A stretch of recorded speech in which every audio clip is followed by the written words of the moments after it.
Figure shows two coherent sources S1 and S2 which emit sound of wavelength lambda in phase. The separation between the sources is 3 lambda. A circular wire of large radius is placed in such a way that S1 S2 lies in its plane and the middle point of S1 S2 is at the center of the wire. Find the angular position theta of the wire for which constructive interference takes place. Let's understand the diagram first. हमारे पास S1 S2 है और इनके बीच में जो फासला है वो 3 lambda है और बोला गया है कि ये S1 S2 का जो बीच का पॉइंट है वो एक सेंटर ऑफ सर्कल है। ओके, तो थोड़ा बढ़ा लें और ये एक सर्कल बना लें।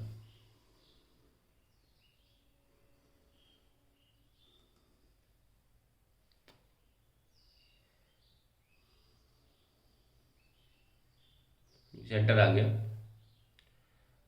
नाउ हमसे बोला गया है कि find the angular position theta on the wire for which constructive interference takes place. वो एंगल हमको इस तरह से दिया हुआ है डायग्राम में, ठीक है। तो हमें ये थीटा की वैल्यू निकालनी है। Now I could have taken, अगर डायग्राम में ना भी दिया होता तो हम थीटा यहाँ भी ले सकते थे, यहाँ भी, उससे फ़र्क नहीं पड़ता क्योंकि पार्ट डिफरेंस जो है वो इस तरफ थीटा लिया है, इस बात पे डिपेंड नहीं करेगा। अगर आपको मेरी ये बात क्लियर नहीं हुई तो आप एक बार ट्राई करना कोई भी एंगल लेकर और रिजल्ट भी देखना। रिजल्ट बहुत इंपॉर्टेंट है, समझना है इस पर। ये आपका S2 हो गया। तो S1 से जा रही एक वेव जा रही है, S2 से एक वेव जा रही है और यहाँ सपोज से P पर मीट कर रही है। ना it's a very large circle, clearly बोला हुआ है circular wire of large radius is placed in such a way that S1 S2 lies in its plane and the middle point of S1 S2, यानी कि this हम उतना बड़ा बना नहीं सकते। हमने S1 S2 इतना बड़ा दिखाया ताकि डायग्राम में कंस्ट्रक्शन में इजी हो।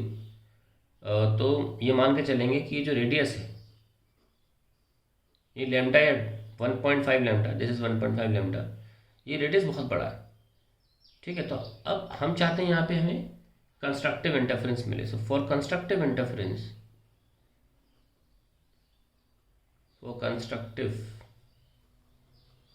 इंटरफेरेंस पार्ट डिफरेंस जो होता है वो n लैम्डा होना चाहिए।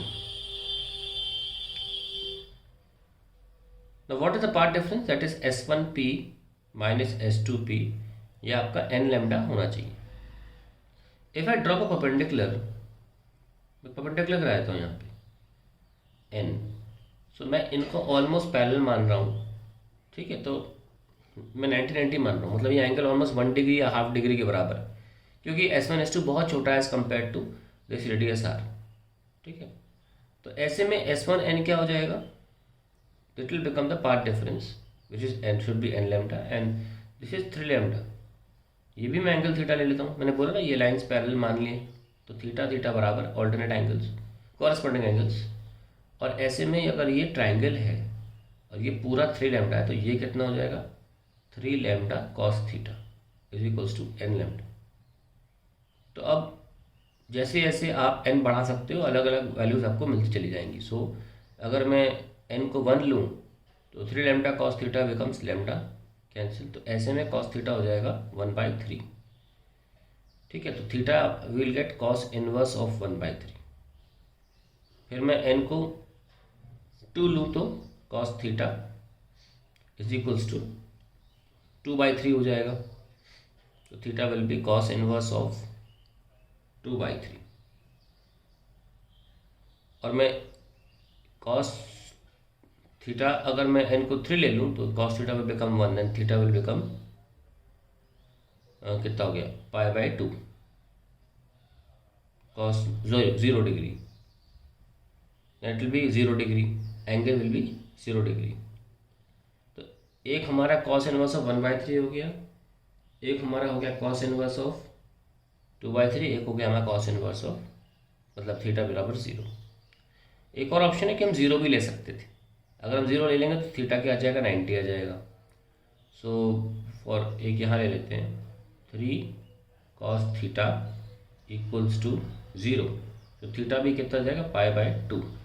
सो now we have 4 angles at which we can have constructive interference.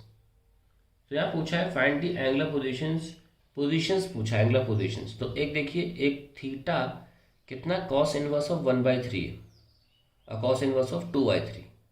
तो 1/3 हम अगर इसे 4 हिस्सों में डिवाइड कर लें इस सर्कल को, तो कॉस इनवर्स ऑफ 1/3 एक 90 डिग्री की रेंज में 2 बार आ सकता है यहाँ भी, और मतलब cos inverse of 2/3 cos inverse of 1/3 90 degree की क्षेत्र में 2 बार आ सकता है। हम ये एंगल यहाँ भी ले सकते थे, यहाँ भी इस क्षेत्र में भी ये 2 बार आ जाएगा। 1/3 छोटा नंबर है तो इस पर एंगल ज़्यादा बनेगा कॉस में। तो अगर मैं देखूँ तो एक पॉइंट तो मुझे यहाँ पहले कॉर्नर में मिलेगा, कॉस इनवर्स ऑफ 1/3 से यहाँ मिल जाएगा एक, और कॉस इनवर्स ऑफ 2/3 से यहाँ मिल जाएगा। 2 पॉइंट्स हो गए, से P1 P2। सिमिलरली अगर मैंने एंगल यहाँ भी लिया तो उससे कोई फ़र्क नहीं पड़ता मेरे क्वेश्चंस पर, ठीक है। तो मेरा एक थीटा ये होगा और एक बड़ा एंगल होगा, तो मेरा ये P3 पॉइंट हो गया, P4 हो गया। इस तरीके से यहाँ पे भी 2 पॉइंट्स आ सकते हैं, that is P5 P6 and then we have here also. चारों क्वाड्रेंट में 2 पॉइंट्स तो मिल ही जाएंगे जो एंगल बना रहे होंगे 1/3 और 2/3 with the horizontal line. So we have P7 and P8। तो ये 2 पॉइंट्स तो बना ही लिए हमने। अब रही इससे, इन दो से हमें पास 8 ऐसे पॉइंट्स मिल गए सर्कल पे जहाँ पर मैक्सिमा पॉसिबल है। अब आता थीटा 0, तो एक थीटा तो 0 यहाँ मिल जाएगा P9, और एक थीटा 0 यहाँ मिल जाएगा। अगर हमने ये पॉइंट यहाँ अज्यूम करके सॉल्व किया होता तो, और ये P10 10 पॉइंट हो गए, और एंड में थीटा 90 भी है, तो एक थीटा यहाँ मिल जाएगा P11, और एक थीटा हमें यहाँ मिलेगा 90 P12। तो 12 ऐसे पॉइंट्स होंगे जहाँ पर हमको मैक्सिमा मिलेगा। So that is the answer to this question.